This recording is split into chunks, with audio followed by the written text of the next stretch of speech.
Olha se tem união com um jogador, qualquer um jogador do Cruzeiro hoje. Não tem união no vestiário, não tem união dentro de campo, não tem respeito por si próprio, não tem respeito pelos funcionários, eles não tem respeito pela família deles. O time não se pronuncia dentro de campo, ninguém fala nada. Não tem o capitão tá com. Que não tem liderança. Faltando dentro, fora de campo, nos vestiários. Tá tudo errado, inclusive você falou muito bem. Esse problema do Matheus Pereira e o Paulo citou. Minha menina nasceu no mesmo dia que eu estava jogando. E pior, joguei com o Cruzeiro, joguei algumas vezes.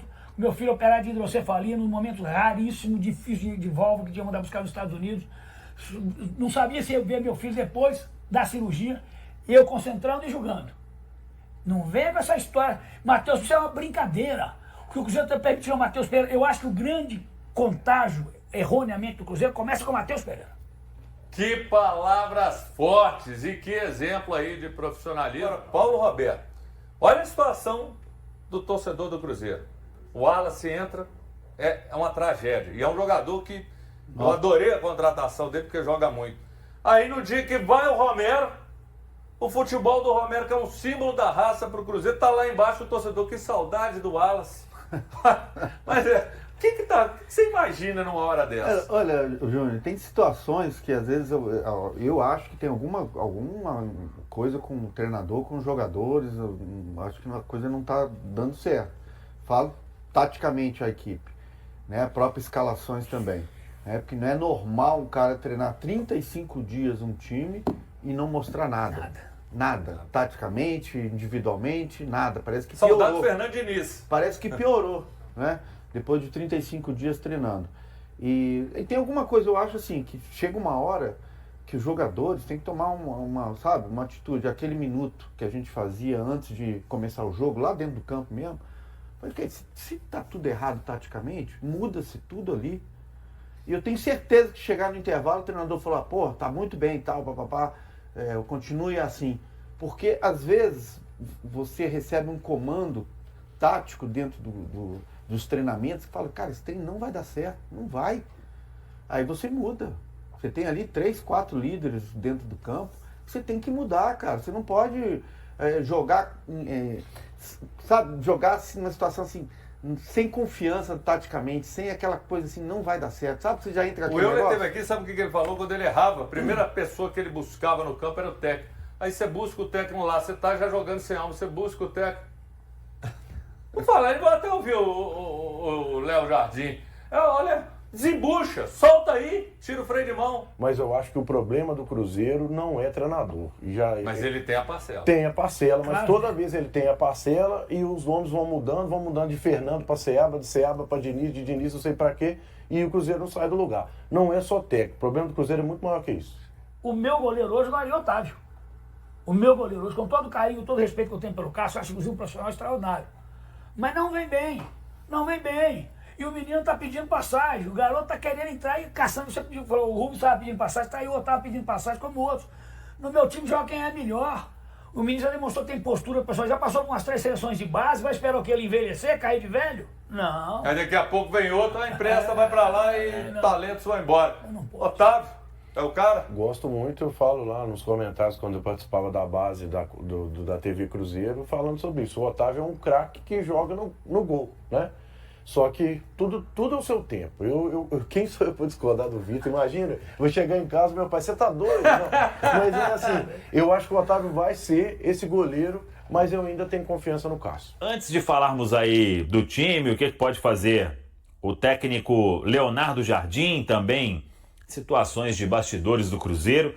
Hoje teve goleada do Cruzeiro no Campeonato Brasileiro Feminino A1. Aliás, um público bem legal na Arena Gregorão.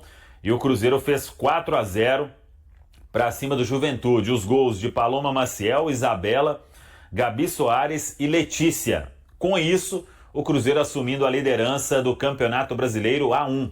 Em 4 jogos, 10 pontos conquistados, 3 vitórias e um empate. O Pedro Lourenço, dono da SAF do Cruzeiro, o Alexandre Matos, CEO do Cruzeiro, estiveram, inclusive, lá acompanhando o jogo no Gregorão, na Arena Gregorão, um gramado muito legal. Foi lá que o Pedro Lourenço tentou uma aproximação para ser a casa aí de algumas categorias do Cruzeiro, mas não teve avanço até o momento.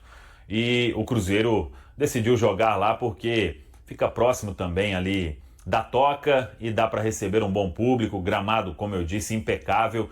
E parabéns aí ao time do técnico Jonas Urias pela grande vitória, pela goleada e pela liderança no Campeonato Brasileiro A1.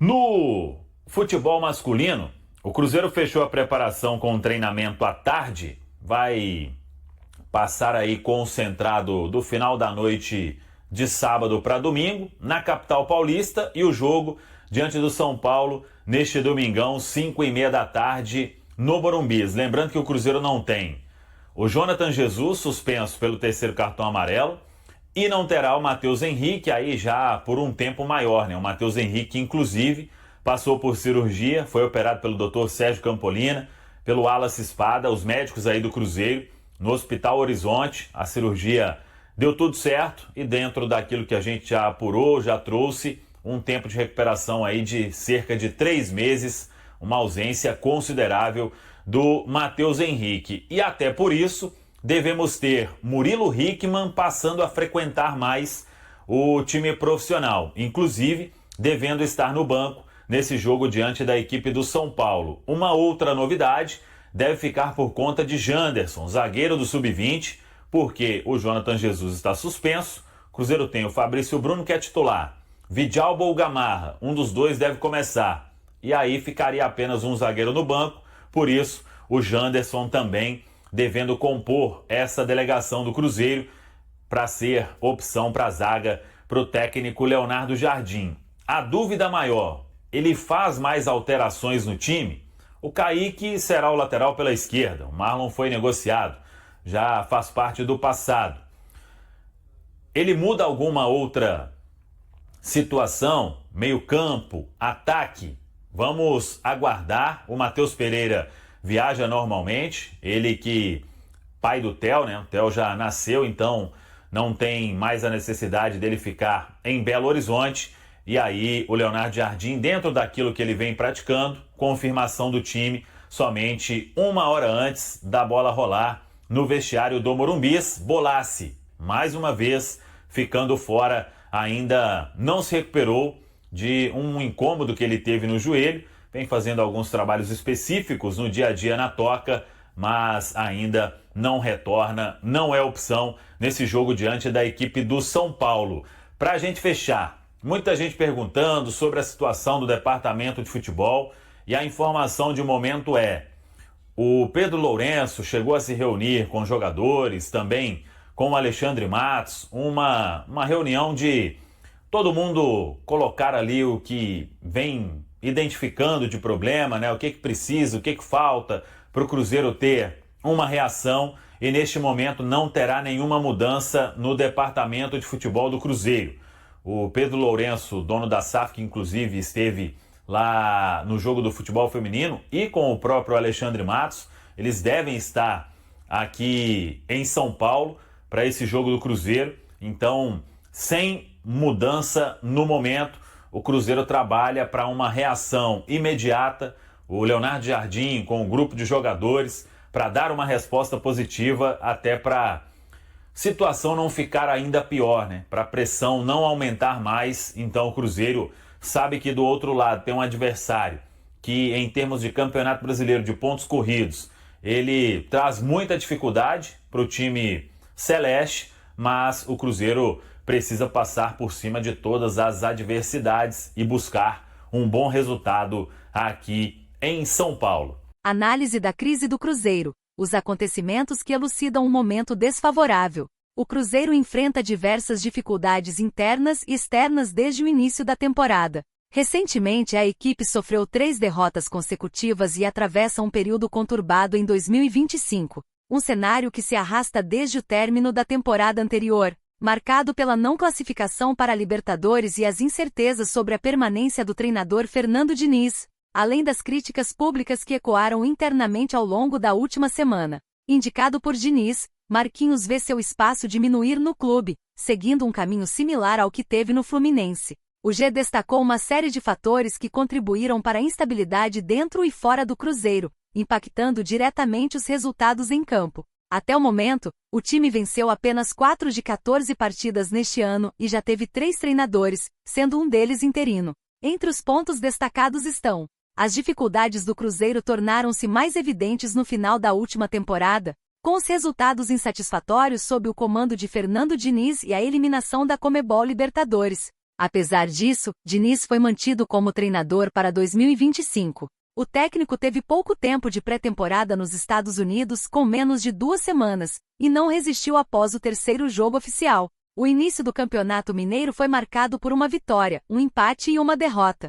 Durante esse período, Diniz também enfrentou descontentamento entre os jogadores. Matheus Pereira manifestou incerteza sobre seu futuro no clube e expressou que poderia deixar o Cruzeiro durante a pré-temporada nos Estados Unidos. Após o clássico contra o Atlético Mineiro, ele admitiu o desejo de retornar à Europa. No início do Mineiro, ainda sob a direção de Diniz, o goleiro Cássio foi alvo de críticas e respondeu aos torcedores nas redes sociais sobre seu desempenho. Mesmo assim, continuou como titular, embora rumores sobre a busca por um concorrente ao posto tenham surgido, sendo prontamente negados pela diretoria. O lateral Marlon também esteve envolvido em controvérsias, tendo sido negociado com o Grêmio recentemente alvo de protestos intensos por parte dos torcedores após a eliminação no Campeonato Mineiro. Resultados negativos no Campeonato Mineiro. As dificuldades que o Cruzeiro enfrenta não se limitam apenas a questões externas. O desempenho na primeira fase do Campeonato Mineiro foi o pior do século, com apenas 3 vitórias em 10 partidas. O time acabou ocupando a 6ª posição na fase inicial, com investimentos superiores a R$400 milhões em jogadores desde o ano passado. Pedro Lourenço expressou publicamente seu descontentamento após uma série de resultados negativos. Ele já sinalizava insatisfação em fevereiro, ressaltando que a gestão havia atingido o limite de erros e falhado na formação do elenco. Recentemente, em uma entrevista após a derrota por 3-0 para o Internacional, Lourenço fez críticas ao CEO do clube, Alexandre Matos, e admitiu os prejuízos financeiros que a Raposa estava acumulando, afirmando que futebol é um péssimo negócio. Além de um início ruim no Campeonato Mineiro, o Cruzeiro também não obteve um bom desempenho na Conmebol Sul-Americana, tendo sido derrotado em 2 partidas e se encontrando na lanterna do Grupo E, complicando as chances de classificação. O cenário de resultados negativos também resultou em prejuízos financeiros, já que cada vitória gera um recurso de cerca de R$650 mil. Atualmente, o clube enfrenta um rombo superior a R$1,3 milhão. Após a segunda derrota na Conmebol Sul-Americana, as tensões internas aumentaram. O proprietário do clube se reuniu com as principais lideranças da equipe, resultando em cobranças por parte da diretoria e dos atletas. Torcedores do Cruzeiro foram até a Toca da Raposa para protestar contra a equipe e o CEO, Alexandre Matos. E aí, galera? O que acharam? Deixem nos comentários. Não se esqueçam de deixar o like e de se inscreverem no canal e acionar o sininho para receber as notificações. Até mais, Nação Celeste! Vamos pra frente!